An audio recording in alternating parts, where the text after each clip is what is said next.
अस्सलामुअलैकुम। SMTV global के साथ मैं हूं आमना अनफाल। सबसे पहले न्यूज़ हेडलाइंस।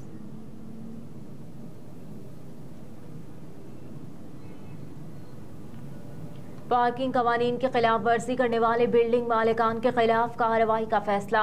निगरान वज़ीर आला पंजाब मोहसिन नकवी की ज़ेर सदारत LDA अथॉरिटी का इजलास हुआ, जिसमें सूबाई वज़ीर बल्दियात और इत्तलात आमिर मीर, सूबाई मुशीर खेल वहाब रियाज, सेक्रेटरी हाउसिंग, खजाना, बल्दियात, तामीर व मवासलात और LDA अथॉरिटी के बोर्ड अराकीन शरीक हुए। इजलास में पार्किंग कवायद ज़वाबित की खिलाफ वर्जी करने वाले बिल्डिंग मालिकान के खिलाफ सख्त कार्रवाई का फैसला किया गया, जिसके मुताबिक पार्किंग एग्रीमेंट की खिलाफ वर्जी करने वालों पर DC प्रॉपर्टी रेट के 0.5% जुर्माना होगा।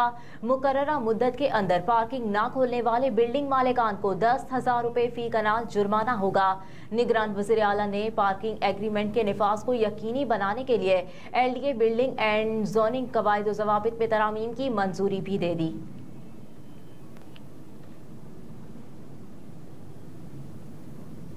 190 million pound scandal chairman Tehreek Insaf के जिस्मानी रिमांड में तौसी का हुक्मनामा जारी। एहतसाब अदालत के जज मोहम्मद बशीर ने 5 सफ़ात पर मुश्तमिल हुक्मनामा जारी किया। हुक्मनामे के मुताबिक डिप्टी प्रोसिक्यूटर जनरल नैब सरदार मुजफ्फर अब्बासी ने मजीद 10 रोज़ा जिस्मानी रिमांड की दरख्वास्त दी। नैब ने बताया कि अली जफर एडवोकेट 23 नवंबर को नैब दफ्तर पेश हुए। उन्होंने मुतालिका रिकॉर्ड नैब को फराहम कर दिया। नैब ने बताया अली जफर ने 24 मार्च 2021 के मुआहदे का रिकॉर्ड भी नैब को दे दिया। हुक्मनामे के मुताबिक नैब हुकाम ने कहा, कौमी खजाने को मुंतकिल होने वाली रकम से मुतालिक तफ्तीश करनी है। तफ्तीश मुकम्मल करके केस को हतमी नतीजे तक पहुँचाने के लिए मजीद रिमांड चाहिए।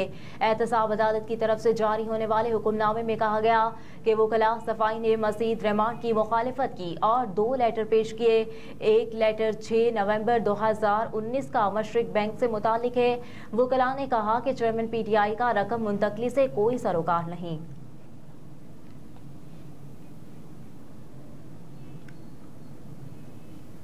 आशियाना रेफरेंस शहबाज शरीफ समेत दीगर मुल्जिमान की बरियत का तहरीरी फैसला जारी। एहतसाब अदालत के जज मलिक अली जुल्करनैन ने 59 सफ़ात पर मुश्तमिल तहरीरी फैसला जारी किया। अदालत ने तहरीरी फैसले में लिखा है कि रेफरेंस में लगाए गए इल्जामात इंतहाई मशकूक हैं। मुल्जिमान के खिलाफ इल्जामात साबित होने का कोई इम्कान मौजूद नहीं। शहबाज शरीफ समेत दीगर की बरियत की दरखास्तों को मंजूर किया जाता है। अदालत शहबाज शरीफ समेत दीगर को इन इल्जामात से बरी करती है।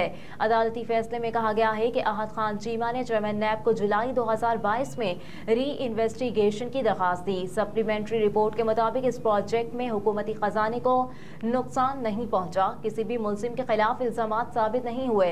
इस रेफरेंस में अदालत प्रोसिक्यूशन का डेंट नजरअंदाज नहीं कर सकती। तहरीरी फैसले में अदालत ने कहा कि इस फैसले की कॉपी डिप्टी प्रोसिक्यूटर जनरल नैब लाहौर को इरसाल की जाए। गवाह आरिफ मशीद के बयान के मुताबिक साबिक DG नैब ने शहबाज शरीफ के खिलाफ बयान देने के लिए हिरासत लिया।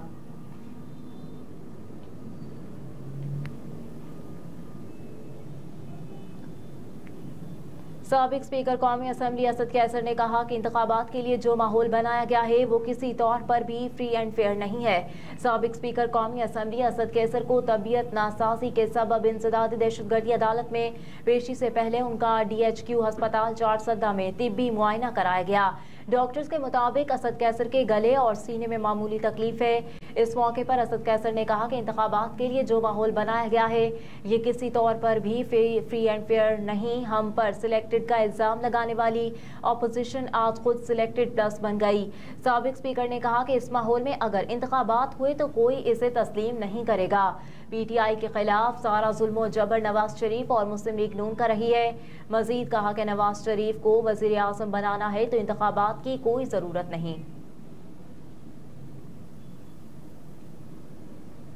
साबिक वज़ीर ख़जाना इसहाक डार ने कहा कि अगर नवाज शरीफ मुल्क वापस आकर एक दिन भी जेल चले जाते तो एक नाटक होता। नवाज शरीफ के साथ कानून के मुताबिक सलूक किया गया। निजी TV के प्रोग्राम में इज़हार ख्याल करते हुए इसहाक डार ने कहा कि एवनफील्ड केस में हाई कोर्ट ने मरियम नवाज कैप्टन रिटायर्ड सफदर को बरी किया। मामला अब अपील में है और फैसला मेरिट पर होगा। निगरान पंजाब हुकूमत का रिलीफ कोई अजूबा नहीं, पीपल्स पार्टी को अपनी सियासत करने का हक है। कहा कि आज लेवल प्लेइंग फील्ड है, इलेक्शन में लेवल प्लेइंग फील्ड किसी को भी नहीं लगेगी। वजीर आजम के उम्मीदवार नवाज शरीफ हैं। शहबाज शरीफ को सूबे के बजाय विफाक में होना चाहिए। नवाज शरीफ ने मीनार पाकिस्तान तकरीर में एक वाज़ेह रोड मैप दे दिया है। साबिक सदर आसिफ अली जरदारी से गवर्नर सिंध कामरान खान टिसोरी की मुलाकात, मुख्तलिफ उमूर पर तबादला ख्याल। साबिक सदर मुमलिकत और गवर्नर सिंध के दरमियान मुलाकात जरदारी हाउस में हुई।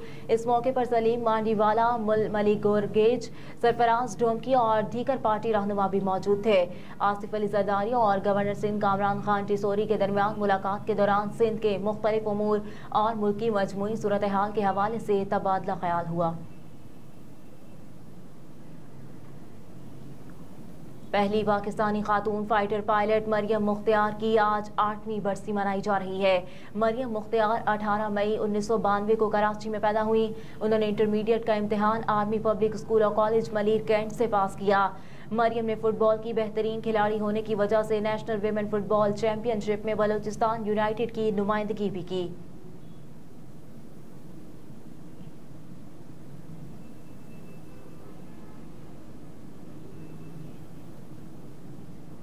पंजाब हुकूमत का स्मोक से छुटकारे के लिए मसनूई बारिश बरसाने पर गौर। स्मोक ने लाहौर में कुछ यूं कदम जमाए कि उन्हें उखाड़ने के लिए तमाम तदाबीर रायगा जाती दिखाई दे रही हैं। अब मसनूई बारिश बरसाने की तरकीब इस्तेमाल करने पर गौर किया जा रहा है, जिसके लिए एक कमेटी भी तश्कील दी जा चुकी है। उम्मीद जाहिर की जा रही है कि मसनूई बारिश बरसाने से स्मोक की शिद्दत में कमी लाई जा सकती है। मसनूई बारिश बादलों पर खुसूसी केमिकल्स छिड़क कर बरसाई जाती है। महकमा मौसमियात की तरफ से निशानदेही की गई है कि बादलों पर केमिकल छिड़क कर मतलूबा नताइज हासिल किए जा सकते हैं।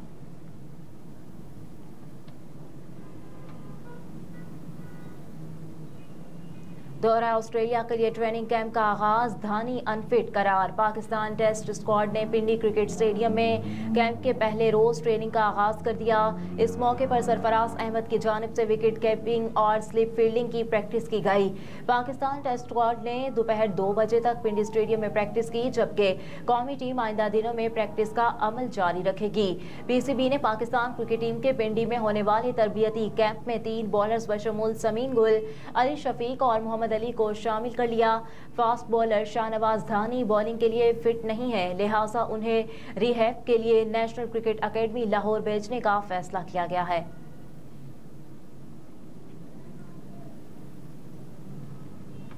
और इसराइल ने कहा कि हमास के खिलाफ आरसी जंग बंदी के बाद लड़ाई दोबारा शिद्दत शुरू हो जाएगी। इसराइली वज़ीर दिफा ने अपने फौजियों से खिताब करते हुए कहा कि हमास के साथ जंग बंदी का ये मुख्तसर वक्फा है। आरसी जंग बंदी के बाद लड़ाई शिद्दत से दोबारा शुरू हो जाएगी। हम मजीद यरगमालियों की रिहाई के लिए दबाव डालेंगे। जंग मजीद 2 माह और जारी रहने की तवक्को है। दूसरी जानिब जंग बंदी मुआहदे से पहले इसराइल ने बर्बरियत का सिलसिला जारी रखा। सहूनी फौज ने गुज़िश्ता 24 घंटों में गज़ा पर 300 से ज़ायद हमले किए। शेख रिजवान में बमबारी से एक ही घर के 10 अफराद शहीद हो गए। इसके अलावा जबालिया, रफा, खान यूनस और नसाइरात कैंप को भी निशाना बनाया गया। हेडलाइंस आप जान चुके, इसके साथ ही न्यूज़ स्टूडियो से फिल वक्त इतना ही। आप देखते रहिए SMTV ग्लोबल।